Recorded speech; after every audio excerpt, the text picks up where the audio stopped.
এখানে সদস্য প্রায় 33 জন।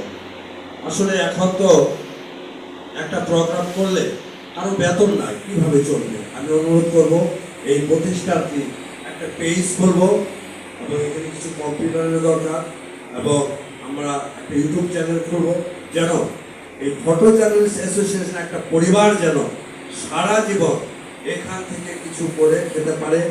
এই জিনিসকে আকর্ষণ করে আজকে উপস্থিত সবাইকে আজকে ধন্যবাদ জানিয়ে আজকের অনুষ্ঠানের সভাপতি শাহাবুল আতম ভাইকে, আরও যারা গুণীজন এই মঞ্চে উপস্থিত আছেন। তো আমি মূলত বক্তা নই, আমি অনেক ছোট আপনাদের। আমি মুক্তিযুদ্ধের পরের প্রজন্মের সন্তান। তো আজকে মঞ্চে যে গুণীজনরা আছে তাদের কাছ থেকে শুনবো, শিখবো।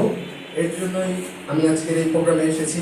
আর বিশেষ করে শাহাবুল আতম ভাই, তিনি সুন্দর একটি অনুষ্ঠান। সত্য কথা বলতে গেলে মানে অনেকেই বিরক্ত হলেন। আজকে এই অনুষ্ঠানে আসা দরকার ছিল জেলা পরিষদ জামালপুর।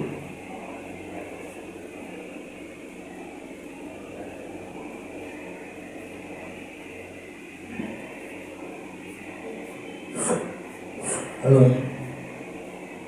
বিসমিল্লাহিররহমানিররহিম।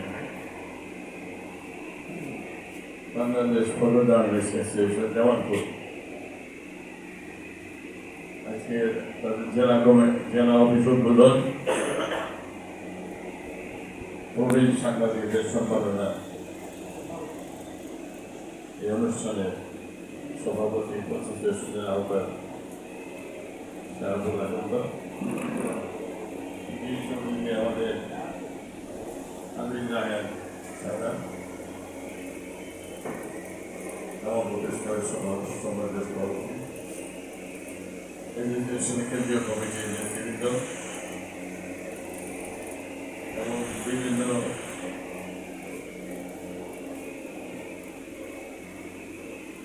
পত্রপত্রিকা বাংলাদেশ